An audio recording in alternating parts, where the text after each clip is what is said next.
Halo, Assalamualaikum warahmatullahi wabarakatuh. Kembali lagi di channelnya Destri Karlina. Dan hari ini saya ingin sharing ke teman-teman mengenai tips menjadi peringkat 1 di Latsar CPNS. Dan kemarin tuh saya baru-baru tahu kalau itu sebenarnya ada di aturan lembaga administrasi negara yang mengatur tentang Latsar CPNS itu sendiri. Nah, nggak perlu lama-lama, langsung aja. Tips yang pertama adalah kita itu aktif di setiap sesi Latsar CPNS. Nah, awalnya kan saya tuh nggak tahu ya teman-teman, kalau misal di akhir Latsar CPNS itu ada peringkat 1, peringkat 2, dan peringkat 3 itu sebagai peserta terbaik di Latsar CPNS. Nah, waktu itu saya tuh sekedar mengikuti alurnya Latsar CPNS, juga saya berusaha memberikan yang terbaik, terus berperan aktif di situ juga. Saya tuh berusaha ayolah kasih yang terbaik selama di Latsar CPNS kemarin. Karena untuk sesi Latsar CPNS itu ada on campus dan ada di off campusnya. Nah, untuk yang di on campusnya tentunya itu di kelas itu ada diskusi, ada tanya jawab, juga ada semacam peragaan kayak gitu. Juga ada mungkin latihan fisik ya kayak gitu ya teman-teman. Ada juga permainan kayak outbound kayak gitu juga ada. Untuk setiap pemberian materi oleh Widya Iswara ada salah satunya itu diskusi atau tanya jawab. Nah, kalau misal di diskusi kita itu bisa jadi ambil peran. Misal kita aktif di situ bahas topik yang sedang dibahas, atau juga mungkin bisa jadi notulensinya, atau kita yang mempresentasikan hasil dari diskusi di kelas. Bisa juga nih teman-teman aktif juga bertanya ataupun menjawab pertanyaan dari Widya Iswara atau narasumber. Bisa jadi pertanyaan-pertanyaan umum, pertanyaan mendasar, atau jadi pendapat teman-teman mengenai topik yang sedang dibahas oleh Widya Iswara. Nah, di sini juga aktifnya itu nggak sekedar aktif ya. Kalau misal bertanya juga, kita itu tanya tuh karena emang bener-bener butuh atau bener-bener pengen dapat jawaban dari Widya Iswara. Bukan tentang kita harus bertanya atau bukan tentang kita harus menanyakan sesuatu nih, tapi kita tanya karena kita memang butuh akan itu kayak gitu loh. Yaitu kuncinya sebisa mungkin kita mengikuti di on kampusnya itu secara maksimal. Jadi kita tuh jadi bisa ngerti materi-materi yang disampaikan, dan juga kalau misal ada suatu hal itu bisa kita kritisi dan bisa kita tanyakan kalau misal ada sesuatu yang mungkin mengganjal atau sesuatu yang mungkin belum paham dan apapun itu. Ada sedikit cerita. Jadi kemarin itu saya di Latsar CPNS itu kan ada 2 kelas. Nah, di situ ada suatu materi yang digabungkan antara 2 kelas gitu loh teman-teman. Dan untuk penggabungannya tuh di aula, jadi besar kayak gitu kan. Yang sisi sebelah kanan misal si kelas A dan sisi yang kiri itu kelas B. Jadi untuk yang kelas yang A itu mereka tuh lumayan aktif gitu ya. Banyak peserta yang nanya, atau ada yang kritis banget, dan ada yang pokoknya macem-macem kayak gitulah. Nah, untuk di situ kayak kita tuh kayak saingan gitu loh, saingan aktif-aktifan kelas gitu teman-teman. Nah, di sini juga waktu itu saya itu nggak pure dominan banget aktif, atau saya juga sebenarnya kalau menurut saya sendiri ya, saya tuh aktifnya ya aktif yang dalam kadarnya gitu loh, bukan aktif yang terlalu mendominasi atau yang terlalu ngambil peran banget di kelas itu, enggak. Karena kita juga perlu ngasih kesempatan teman-teman yang lain, kesempatan teman-teman yang lain buat juga jawab pertanyaan atau juga untuk nanya kayak gitu. Kita juga perlu memposisikan diri, aktif sih aktif, tapi kita juga perlu melihat sikon kayak gitu loh. Tips yang kedua adalah maksimal dalam post test atau ujian setelah Latsar CPNS. Nah, kemarin sempat saya bahas di bahasan mengenai Latsar CPNS, kalau misal di akhir Latsar itu ada yang namanya post test atau ujian akhir. Nah, di sini saya berusaha untuk maksimalkan untuk nilainya, walaupun pada saat itu untuk hasil nilai dari post test Latsar itu saya nggak dikasih tahu sih berapa teman-teman. Tapi sebelumnya saya berusaha untuk merangkum materi yang ada selama Latsar CPNS, juga coba untuk baca-baca modulnya kayak gitu. Jadi kemarin tuh pas hari awal-awal dibagikan modul itu sempat saya baca-baca dulu kan modulnya itu.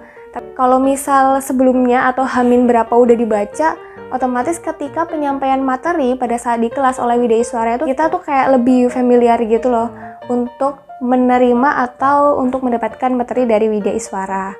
Nah, kayak gitu sih tipsnya teman-teman. Jadi emang kayak dimanapun kita juga harus belajar kayak gitu ya. Kita baca materi, ya itu nggak bisa dipungkiri sih. Dan tips ini bisa jadi tips yang klasik juga untuk teman-teman, karena semua orang tahu lah, kita maksimal untuk post test atau kita maksimal untuk ujian, maksimal untuk apapun, kita pasti belajar dan berusaha untuk memahami materi yang ada. Sedikit tambahan cerita juga, jadi waktu pas pengumuman bahwa kita lolos ujian di post test itu atau di ujian akhir, pas di aula, karena saya dulu offline ya, latsarnya itu dipanggilin satu-satu teman-teman. Jadi siapa-siapa yang lolos ujian akhir itu dipanggil satu-satu keluar aula. Terus yang masih bertahan di situ, yang masih bertahan di aula itu dia yang remedi. Jadi emang ada yang nggak lolos batas nilai yang ditentukan, juga ada yang lolos, dan yang nggak lolos itu pasti dikasih kesempatan lagi untuk ngulang ujian kayak gitu. Dan kalau bisa teman-teman yang besok latsar CPNS semoga nggak ada yang ngulang ya. Yang ketiga tipsnya adalah sikap dan perilaku yang baik gitu. Karena untuk di buku panduan latsar CPNS itu ada tata tertibnya teman-teman. Jadi selama kita mengikuti latsar CPNS, kita harus mengikuti tata tertib yang sudah ditentukan. Selain itu, kita juga diharuskan memakai atribut yang lengkap, juga kita bersikap yang baik ke Widya Iswara. Selain itu juga kita diharuskan nggak bolos atau kita nggak mengikuti kegiatan latsar CPNS tanpa keterangan kayak gitu teman-teman. Jadi untuk bobot nilai, penilaian sikap dan perilaku itu sebesar 10% dari keseluruhan penilaian latsar CPNS. Tips yang keempat adalah maksimalkan di rancangan aktualisasi teman-teman. Nah, maksimalkannya ini di bagian apa? Di bagian presentasinya. Jadi ibaratkan presentasi itu wajah dari aktualisasi yang bakal teman-teman laksanakan. Nah, kalau misal di presentasinya kita udah maksimal, kemudian penguji atau mentor kita ngelihat bahwa oh ini mungkin aktualisasinya bisa dijalankan dengan baik, dan di situ juga ada penilaian-penilaian mengenai rancangan aktualisasi. Nah, itu bisa lumayan mengantongi nilai teman-teman ketika untuk penilaian latsar CPNS. Kemudian tips yang kelima adalah maksimalkan di laporan aktualisasi. Karena kemarin tuh saya sempat sharing ke teman saya, itu namanya Deva, dan dia itu sama juga, dia dapat peringkat 1 ketika latsar CPNS kemarin. Nah, kita sama-sama sharing dan kita tuh sama-sama merenungi kenapa ya bisa jadi peringkat pertama. Ternyata kemungkinan besar itu karena untuk rancangan aktualisasi kita bisa berkelanjutan atau bisa berdampak yang positif di tempat kita bekerja. Nah, gimana kita tahu kalau rancangan aktualisasi kita itu berdampak atau bersifat berkelanjutan nih teman-teman? Itu bisa dilihat dari penilaian mentor. Jadi ketika kita melaksanakan rancangan aktualisasi di tempat kerja dan kita dapat kepercayaan oleh mentor dan dapat dukungan, juga mentor kan otomatis bisa menilai nih rencana kita itu bisa berkelanjutan apa enggak kayak gitu.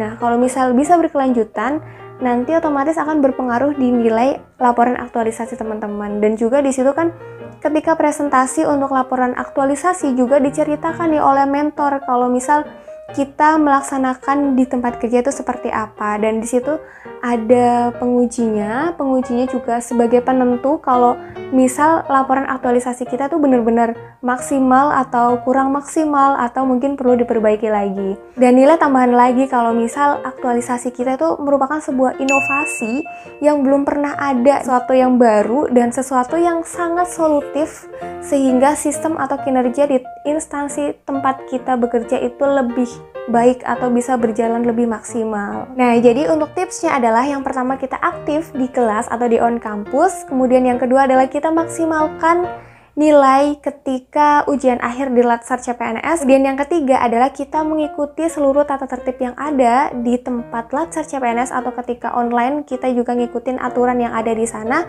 Kemudian yang keempat kita maksimalkan di presentasi rancangan aktualisasi. Kemudian yang kelima adalah kita maksimalkan di laporan aktualisasi atau ketika kita aktualisasi dan habituasi di tempat kerja. Semoga tips kali ini bisa bermanfaat buat teman-teman semuanya dan semangat. Semoga untuk segala proses ke CPNS-an teman-teman semuanya bisa berjalan dengan lancar, dan jangan lupa subscribe channel Destri Carlina dan komen jika teman-teman merasa pengen ngebahas suatu topik yang lainnya yang berkaitan dengan CPNS atau berkaitan dengan PNS. Saya Destri, see you!